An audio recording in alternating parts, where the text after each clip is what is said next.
I'll flick on start recording for you. Please. Yeah, I'm ready. You're recording. Okay, good luck, Stacey. Hiya, thanks. Okay, so this is my setting. I work in a secondary school with Key Stage 3, Key Stage 4 from 11 to 16. Key Stage 3, it's about passion for reading, writing, language, literature skills, a mix of classic and contemporary plays, novels, which all embed ready for their GCSE language and their literature. I just wanted to talk about my setting as in terms of my classroom. So I have a road seating plan, which is boy, girl. However, it's data appropriate. So for instance, I might have it boy, girl just for the classroom setting. However, I might need to look at it and evaluate pupil premium, anxiety, friendship groups, and behavioural issues. So sometimes my seating plan isn't purely boy girl due to these I'm trying to think these parts of my classroom. So the reason I'm talking about my classroom, it goes into my small scale research. And this is how is behaviour affecting teaching and learning within the classroom setting. I want to look at the reflect on classroom management. I want to see if we are seeking positive behaviours. And I also want to understand the daily struggles that a teacher faces within the classroom setting. So that's why I wanted to tell you about my seating plan, to say why I'm trying to try to stop these behaviours, try to promote positive behaviours and reflect on my own management and other teachers. So when I did this, I did a questionnaire and I received 67 responses out of a possible 98. This was literally just sent out to the whole staff. I sent it out to everybody. 10 open and closed questions, and I'm also part of working parties, and this is where we have feedback and discussions on behaviour within the school. Luckily my working party is targeted at behaviour and how to promote positive behaviours. So these are the methods that I looked at for my research. So when I did my research, I made sure that my questionnaire was voluntary, that everybody knew it was voluntary. I made sure that I had clear consent forms, so people felt that they could ask to withdraw if they needed to at any point. I also made sure that any questions I asked wasn't any personal, anything sensitive information, and no sensitive questions were asked. It was just straight to the point about behaviour within the classroom. And I also made sure that they knew the purpose and the nature of the study, so they'll be able to understand what I wanted to have an outcome for this. So when I did all this, I looked into secondary literature review of Ofsted. So Ofsted's framework, they want high expectations for behaviour and attitude. They want to make sure that this is the core values, that everybody is motivated, resilient and willing to succeed. They want high levels of behaviour. So encouraging positive learning behaviour within a classroom is one thing, is really important of what they want to look at. To achieve this, schools need to obviously talk to parents, they need to talk to the school community, they need to collaborate with governors, we need to collaborate with other teachers.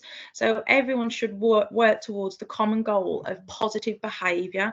As I said, and I wanted to look at the positive behaviour within the classroom to see if we're collaborating, if we need to collaborate more with parents, are we collaborating with other teachers, are they doing something better than I am, are they doing something different, can they control that pupil and I may not be able to. So I wanted to make sure that all high expectations for behaviour and attitudes were answered within this.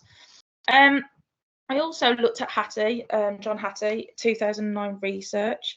We looked at effective teaching and learning. Effective teaching and learning cannot happen in poorly managed classrooms.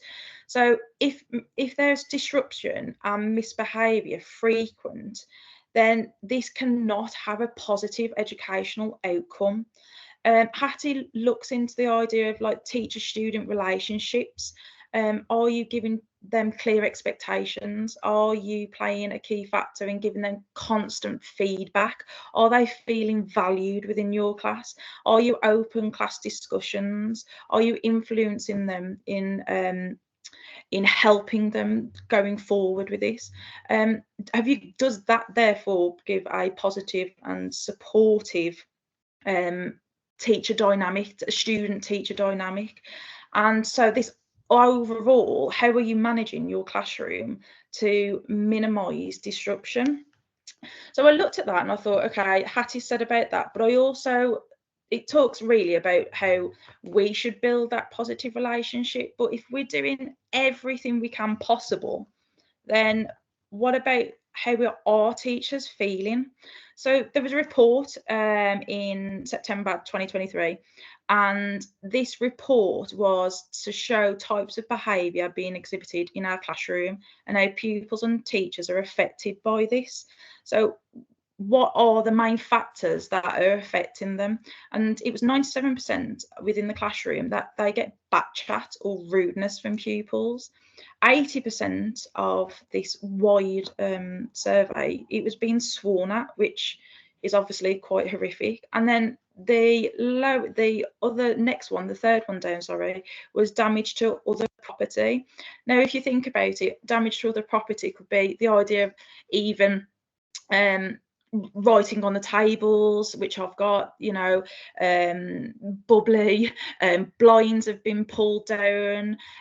So it was, I wanted to understand how the wider of other schools were feeling, but because of all these factors, it's really impacting on teachers within the classroom. They're finding that they need time off work, they need they lose the confidence, or they suffer with anxiety, or they're losing their enthusiasm for the profession.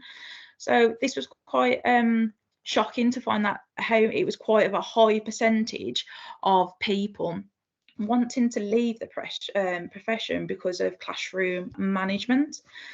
So when I've looked into this previously in our working parties, we've done the whole school, this wasn't my research, did a whole school research on their own classroom experiences.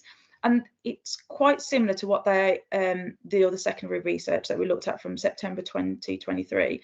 They also said answering back was one of the problems within the classroom, and it was disturbing other pupils and students. They've had enough of it. And they also said that people try to make noises on purpose to gain attention. So all these factors are contributing to negativity within the classroom. So as you knew, my research question was how affecting teaching and learning within the classroom setting. So I made this here, that negative attitudes within the classroom lead to a hostile classroom environment. This impacts the learning experience whilst contributing to teacher stress. So as Hattie said, if you haven't got positive attitudes within the classroom, teacher stress is going to be extremely high. And what are pupils gaining from that? So here is the questionnaire that was sent out. As I said, it was whole staff, so it even went to like admin, kitchens. It just completely went to everybody. So leadership, middle leaders, people on TILRs who have a role as a Key Stage 3 coordinator, or it could be somebody of first year of teaching. It went out to somebody a second year of teaching, or someone who's been there quite a while. So I looked into this, and they, very much similar to the students' point of view last year, was 64% answering back. They are in their own classroom, the most common types of misbehaviours are 64% of people answering back was one of them. 42% of disturbing other children, and then there was talking and chatting, that was another 34%. So they're quite similar, like the students are aware these things are happening, and this, from the point of view from the students, still realizing this is what's going on. So number 3, what impact, if any, do you think misbehaviour generally has on learning of the pupils in the class. So it said that there was a high impact of 42%. It has a 42% high impact in the class, which is, again, teacher stress, really worrying on pupil and what they're learning and the positive outcomes. On average, how much learning time is lost within each hour of teaching time when a single episode of low-level disruption occurs? So on average, they said less than 1 minute, but then it goes 28%, 1 to 5 minutes. 1 to 5 minutes, 5 minutes. I have an hour to teach. If I'm constantly battling and then disturbing pupils with low-level behaviour, it could be just the fact that someone's putting their feet up the chair, someone's chewing, someone's answered back. But then again, this is affecting the positive relationships that we're trying to build. 5. Which, if any, of the following apply to the behaviour policy in your school? So I looked at the behaviour policy as well, because if that's not being implemented, then if we're not all on the same hymn sheet and how to look after our classroom and build positive behaviours, then we need to collaborate together, as the Ofsted said, as we all need to come together. So the school's policy on behaviour helps me manage pupil behaviour. Only 45% of people said that, but they did feel that they needed more support from senior leadership team. So whether that's just popping your head in the door, asking if everything is okay. Number 6, how confident you to feel to handle behaviours in the classroom. 64%, which is great, because that shows that we are doing training within the school and we are going on the same hymn sheet. Number 7, on a scale 1 to 10, how would you rate that overall behaviour in the school? I asked this question because is it a classroom problem? Am I just narrowing it down to a classroom problem, or is it a whole school thing? So extremely poor to extremely good. They said that the school as a whole going more towards extremely good. Behaviour was getting better. And then the next one, on a scale 1 to 10, how would you rate the overall behaviour in your classes? This is a good one, really. So extremely good. You can see that they're going 7, 8, 9. This is a really positive response. So I don't see my hypothesis there affecting. Stacey, you've got 5. Stacey, just hitting 15, so just thought I'd let you know. I've got 2 minutes on my timer when I started. On a scale 1 to 10, how would you rate overall behaviour in the corridors? So I looked at social times, and now this is where it goes from classroom to social time. So is there something where the social times are quite high and they're causing problems, to the fact that they're coming in the classroom and they haven't got the right mindset? And then it was just to say how they feel safe, because that was a number 1 complaint about that. And sometimes, unfortunately, staff don't feel safe, and that should be a number 1 priority. So conclusion, I wanted to look at that staff need to feel safe, that we all need to sing on the same hymn sheet, that the fact that we need to make sure we're discussing with other teachers, to make sure that we're building positive relationships. The system's there, but it's not watertight. So how can this be adapted? If some people are following it, why aren't others? Is it because it needs to be adapted? Is it because we need more classroom training and more senior member staff drop in to feel more supported? So I did ask this question after that of my behaviour party, and we did say that actually teachers in the school are generally well trained in behaviour management, but could incorporate ideas of new training about positive relationships. We also want to make sure that their teachers who feel confident, valued, are more likely to be motivated. So focus on the strengths of the areas. Let's make sure we use, if they're motivated, peer learning, positive culture with every staff, offer constructive feedback on teachers' practices, celebrate achievement. So if a teacher's done amazingly well in the classroom, let everybody know, like, what are they doing well that somebody else could do, and make sure you acknowledge and appreciate teachers. So strategies here. We want to make sure that we're promoting a sense of belonging within the classroom with the students, encourage that students always participate, learn about them, ask questions, and provide constant feedback, make sure that we've got that fostering positive student relationship, you know, learn something about them that they want to share. And also I wanted to encourage them in the decision making. Don't just make a lesson, ask them if they're enjoying it. Is there anything you can change to make sure that they have a better perspective within that classroom? So here we go. My last bit was, so negative attitudes within the classroom lead to a hostile classroom environment. So I think my hypothesis was along the lines of correct, but I also think that we do need to build positive relationships. It's not just teacher-led, it's student-led as well. And then there's my referencing, and I will stop sharing if anybody's got any questions.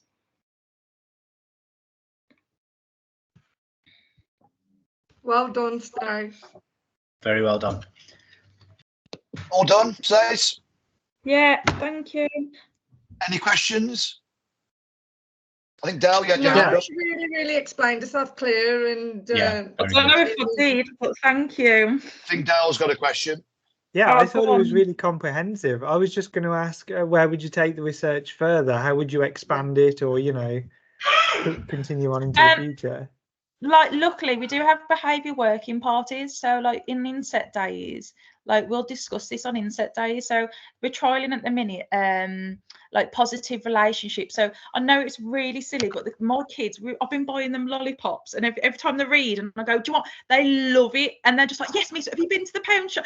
And they're so much more enthusiastic. Rather than a positive point, I know it sounds like bribery, but it's them loving that. I'm learning what lollipops are like, what chocolates, and them like, miss, thank you so much, I really want to join in.